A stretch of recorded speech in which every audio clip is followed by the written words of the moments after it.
안녕하세요. 독일음대 이야기의 곽쌤입니다. 오늘은 베를린 국립음대에서 공부하고 계신 선생님 한 분을 초청을 해서 이야기를 나눠보겠습니다. 안녕하세요. 간단하게 본인 소개 먼저 부탁드릴게요. 네, 저는 김주리이고요. 플룻 전공하는 사람입니다. 우데카 베를린 예술대학교에서 학사하였고 지금 같은 학교에서 석사 재학 중입니다. 독일에 오신 지는 얼마나 되셨어요? 저는 2014년 9월에 와서 네. 그래서 5년 반? 거의 6년쯤 다 돼가고 있어요. 그러면 학교 입학할 때까지, 그러니까 처음에 학사를 시작하기 전에 그 기간이 얼마나 되셨는지. 저는 그 전에 미국에서 공부해서 졸업하자마자 한국 가서 엄마한테 독어를 배우고 그 기간이 한 달 반 정도 되는데 그때 아인스랑 아츠바이를 다 따고 바로 9월 1일날 독일에 왔어요. 그때부터 그 도이체 아카데미라고 어학원에서 다니고 거기서 아인스부터 시작해서 한 4개월 정도 다니다가 1월에 우데카 시험을 봤죠. 그쵸. 우데카 시험이 1월 말에 있으니까 네. 1월 말에 네. 시험 보실 때는 베아인스의 독일어 실력으로 시험을 보신 거네요. 그때 실력 자체는 베츠바이였는데 시험을 치지 않았어요. 그러면 그 실기시험을 보기 전에 교수님과 컨택을 실제로 했는지 그런 것들이 궁금한데 어떻게 플룻 교수님과 컨택을 하셨나요? 포시를 했어요. 그럼 포고시피를 한 번을 하고 그러고 시험 봤어요. 실기시험을 보신 네. 거예요? 근데 저는 그 입시 바로 전에 컨택하지 않고 거의 한 3달 전에 컨택을 해가지고 아마 그 3달 동안 실력이 는 것을 보고 저를 뽑지 않았나 싶습니다. 맞아요. 포고시필의 장점이라고 하면 그런 거죠. 교수님한테 먼저 나의 실력을 보여주고 그 다음 실기시험 기간 동안 내가 얼마나 늘었는지 그죠. 그리고 사실 그 실기시험에 못하여도 그 문제점들을 많이 보완을 한다면 교수님들이 좋은 점수를 많이 줄 수 있다고 저도 많이 얘기를 들었습니다. 굉장히 좋게 봐주셨어요. 그러면 학사 시험에는 전공 실기 말고도 뭐 부전공 이런 거 시험들도 있잖아요. 음악 이론이나 네. 시창 처음 이런 것들. 그런 것들은 어떻게 시험을 봤는지 간단히 소개를. 음악 이론 시험이랑 피아노 시험 2개를 쳤는데 네. 저는 음악 이론은 미국에서 고등학교 다닐 때 예술학교를 다녀가지고 웬만한 건 다 배운 상태여서 문제점은 없었어요. 그리고 피아노 시험은 그냥 한 명 한 명씩 들어가서 준비해온 곡을 15분 정도 치면 됩니다. 2곡 준비하셨죠? 네. 저 한 곡은 그 바하 인벤션. 어려운 거 하셨네요. 아마 8번이지 싶은데 네. 잘 기억이 안 나요.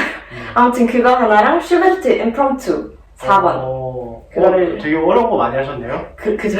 저는 8년 전에 학사 시험 볼 때 피아노 부전공으로 클레멘티 소나티네 하나 하고 하나는 제가 알기로 2로만 했던 것 같아요. 이로마를. 이게 시대가 다른 2곡이라서 뉴에이지도 가능하네요. 뉴에이지도 가능합니다. 몰랐네요. 시대가 다르기 때문에 그래서 저는 그 당시 피아노를 거의 칠 줄 모르는 상태여서 걱정을 많이 했는데 사실 끝까지 완주만 하면 합격을 주더라고요. 사실 정식이 잘하지 뭐 부전공은 비교적 못하여도 크게 문제가 없는 것 같습니다. 저는 그걸 몰라서 주말에 연습해갔어요. 학사 시험 때와 석사 시험 때 그 실기 공목을 좀 어떤 프로그램들을 준비했는지. 저는 사실 그 우데카에만 지원을 했고 왜냐면 우데카 안 하면 그냥 악기 때려칠 각오로 임했습니다. 그냥 베를린 국립음대 아니면 나는 음악을 하지 않겠다. 네. 왜냐하면은 여기 가지 않으면 그냥 할 필요 없다라고 그냥 저한테 그 말을 했기 때문에 학사 때는 저는 총 4곡을 준비했는데 원래 3곡만 준비하면 되거든요. 네. 시대별 3곡인데 저는 바로크 가나 텔레만 판타지 아마 2번이었을 거예요. 그거랑 모차르트 게두와 샤미나데 콘체르티노 이거랑 그리고 현대곡 하나를 했는데 이것은 저의 18번 곡입니다. 그 The Great Train Race 이라고 이안 클라크 님께서 작곡하신 곡입니다. 학사 시험 때는 뭐 오케스트라 엑섭이나 이런 건 준비 안 하셨어요? 안 했어요. 근데 초견 시험이 있었습니다. 그러면 석사 때는 어떤 프로그램으로? 학사를 우데카에서 다니고 있으면 따로 시험을 보지 않아도 돼서 졸업 시험만 1.7점 넘으면 바로 석사로. 석사로 들어갈 수 있는데 전 다행히 만점을 받고 졸업을 했습니다. 축하드립니다. 감사합니다. 여기서 알아야 되는 게 대부분 시대별 항목이라고 해서 뭐 바로크, 고전시대, 낭만시대, 그리고 현대 이렇게 4개를 준비하면 되는데 꼭 4개가 적혀있다고 4개만 준비하는 게 아니라 많이 해도 정말 좋은 부분들이 있어요. 그러니까 4곡하고 따로 에튜드나 그리고 더 좋은 거는 본인이 오케스트라 악기라면 무조건 오케스트라 엑서로 준비를 하세요. 이게 사실 학교를 들어가면 오케스트라 악기 같은 경우 교수님들이 원하는 게 뭐냐면 특히 석사과정에서 제일 요구하는 게 내가 얘를 당장 한 학기만 가르치고 오디션에 보낼 수 있을까. 왜냐면 독일에는 프락티쿰이라고 해서 한국어로 연수단원이라고 하는데 그런 오디션이 1년에 굉장히 많아요. 그럼 1년에 30번에서 40번 정도 학기마다 조금씩 다르지만 그만큼 플러스는 아닙니다. 플러스는 많이 없다고. 절대 없어요. 어쨌든 오케스트라 악기라면 교수 입장에서는 제자를 오케스트라 오디션에 합격을 시키는 게 가장 기쁘잖아요. 오케스트라 엑섭을 많이 준비하면 좋은 것 같아요. 저도 벨린 음대 그때 시험 볼 때 교수가 딱 얘기했어요. 저도 포우시필 했었는데 이 책 보면서 너 여기 있는 거 다 안 하면 우리 학교 석사로 시험 볼 수 없다. 그래서 40개 오케스트라 엑섭 준비를 했던 게 기억이 나네요. 사실 학교 들어가기 전엔 잘 모르는 정보들인데 그러니까 저 같은 경우에도 제가 전공하는 게 이제 시골 터치는 이런 데가 좋다고 이제 학교를 들어가고 있어요. 왜냐면 한국에 있을 때는 들어보지도 못하고 뭔가 벨린 입장이 너무 다 좋아 보니까. 근데 실제로 어떻게 벨린에서 공부해 보니까 그런 걸 체험을 하셨나요? 좀 느껴봤다든지. 이게 어디 음대가 좋은 거라기보다는 어떤 교수가 좀 좋다 이런 그렇죠. 얘기를 굉장히 많이 들어요. 프락티쿰 프로베시비를 오디션 돌아다니다 보면은 이제 여러 친구들을 만나게 되는데 항상 좀 2차, 3차로 올라가는 친구들 보면은 되게 비슷하고 맞아요. 그게 네. 오디션을 가면 실제로 파이널 가면 학교들이 다 비슷해요. 요즘에 콩쿨 자주 돌아다니면서 받는 언니 중에 한 명 있는데 그분은 칼스루에 피르민 그렐 선생님한테 배우고 있어요. 그 선생님이 진짜 너무 잘 부시고 티칭도 너무 좋아요. 그리고 또 헨릭 비제라고 브레멘의 선생님이 계시는데 그분은 연주 들어보시면 게임 끝입니다. 너무 잘해요. 그만큼 진짜 잘해요.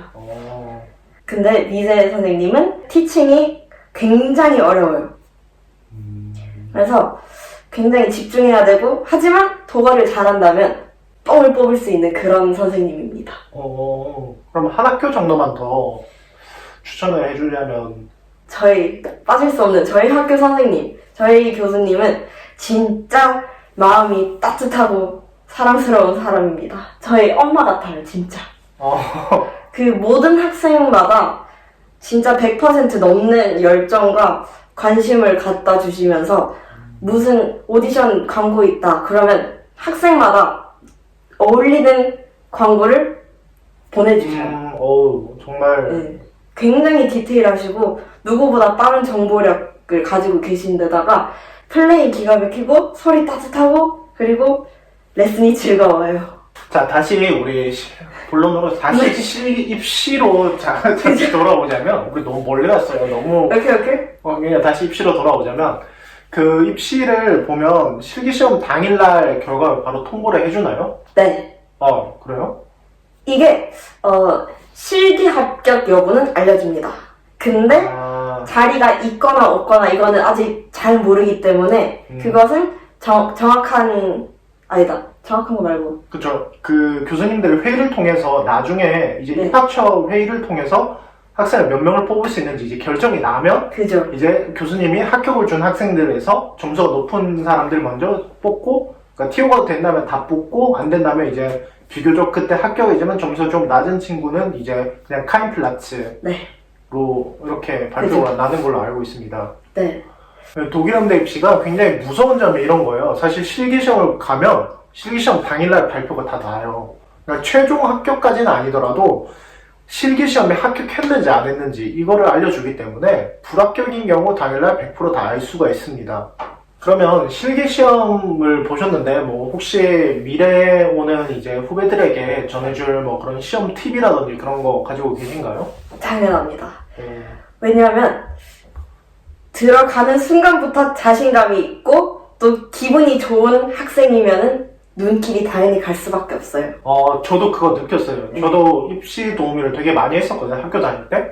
근데 사실 외국인이면 이게 확실히 독일어 실력 때문에 자신감을 그죠. 보여주는 게 쉽지가 않아요. 왜냐면 뭔가 무섭잖아요. 이게 교수가 말을 안 걸었으면 좋겠고, 들어갈 때 말 걸지 마라. 그죠. 이게 제일 문제예요. 말 제일 걸지 문제. 마라, 말 걸지 마라. 이러면서 연주를 하잖아요. 그러니까, 근데 독일을 못하더라도 뭔가 딱 자신있게. 그죠. 자세부터 달라요. 자신 있는 사람들은. 뭔가 사실 한국에서 입시를 안 해보셨죠? 잘 안 해봤어요. 네, 한국 같은 경우에는 입시장을 들어가면 소리도 내면 인사도 하면 안 돼요. 아하. 심사위원님들에게 인사도 제대로 하면 안 되고 뭔가를 대화를 할 수 있는 구조가 아니에요.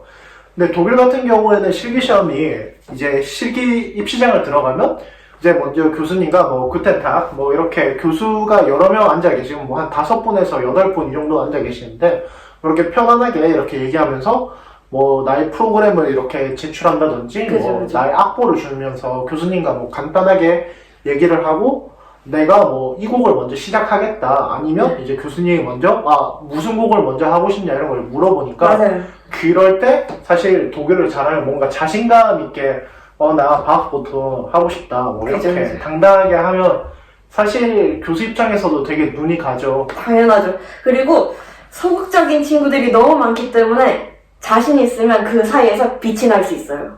이거 좋은 팁인 것 같아요. 사실 이게 정말 모든 전공에 해당하는 자신감 그리고 그래서 실기시험 가기 전에 멘트를 조금 준비해서 가면 좋은 것 같아요. 나의 소개 뭐 교수가 돌발 질문으로 본인 소개 간단하게 해주세요 이렇게 해줄 수도 있거든요. 질문을 할 수가 있어요. 그죠. 그렇기 때문에 자기만의 뭐 항상 하는 안녕하세요 저는 누구입니다 나는 어디서 왔고 몇 살이고 뭐 음악을 언제 시작했고 이런 기본적인 멘트들은 항상 준비해서 실기시험을 다니면 정말 좋은 효과를 볼 수 있을 것 같아요. 네. 그리고 이게 또 콩쿨이 아니기 때문에 어떤 선생님이 어떤 제자를 가르치느냐 그 문제이기 때문에 대화가 잘 통하는 사람을 당연히 선호할 수밖에 없어요. 맞아요. 이것 또한 또 중요한 것 중에 하나예요. 이게 대학교 입시는 콩쿨이 아니고 오디션이 아니에요. 그렇기 때문에 100% 완벽하게 할 필요가 없어요. 그 교수님들이 뭐 플러스 수석을 뽑는 게 아니라 학생을 뽑는 거예요. 앞으로 본인이 2년에서 4년 동안 가르칠 학생을 뽑는 거기 때문에 굳이 완벽하게 할 필요가 없어요. 자기의 음악과 자기의 뭐 정말 성격 뭐 이런 것들을 잘 표현만 한다면 그게 오히려 더 좋은 점수를 받을 수 있는 것 같아요. 맞아요. 특히 학사 친구들은 선생님들이 큰 기대를 안 하고 보기 때문에 맞아요. 오히려 안 좋은 습관이 없는 친구들을 더 선호해요. 맞아요. 그래서 잘하는데 안 좋은 습관 이렇게 분다거나 아니면 진짜 손가락 이렇게 심하게 아니면 입술이 이상하거나 그런 친구들은 아무리 잘해도 안 뽑아요. 맞아요. 그래서 학사는 기본기만 잘하는 그죠? 사실. 네. 네, 자세 좋고 네. 되게 편안하고 음악성 있는 그런 친구들을 굉장히 좋아하십니다. 네. 아유, 또 다른 팁이 있는지. 기본기를 닦아가십시오. 독일 음대는 보통 학사와 석사 그리고 심지어 콘체르토 엑자멘까지 같이 이렇게 오케스트라 프로젝트를 진행한다고 들었는데 맞나요? 그렇습니다. 베를린 국립음대 오케스트라를 잠시 들어볼까요?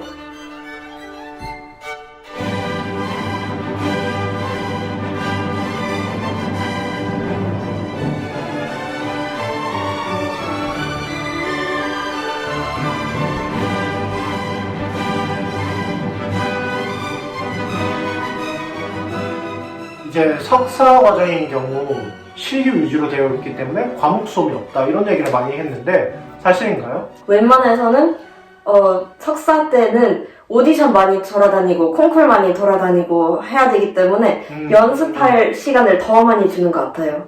완전 실기에 그 집중하라는 학교의 뜻인 것 같습니다. 그래서 총 2년 다니면서 4과목만 들으면 돼요. 알겠습니다.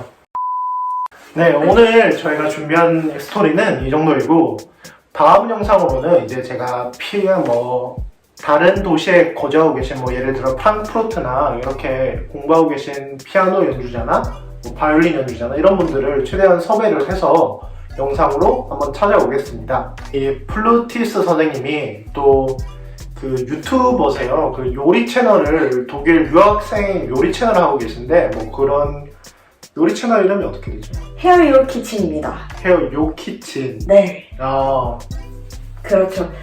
저희는 심지어 독어로 유튜브를 하고 있기 때문에 독어를 배우고 싶으신 모든 분들 환영하고, 그리고 독일에서 한식을 먹고 싶은 분들 꼭 와서 구독과 좋아요 눌러주시면 감사하겠습니다. 설명이 길었지만 알겠습니다. 네, 오늘은 여기까지입니다. 감사합니다. 잠시만.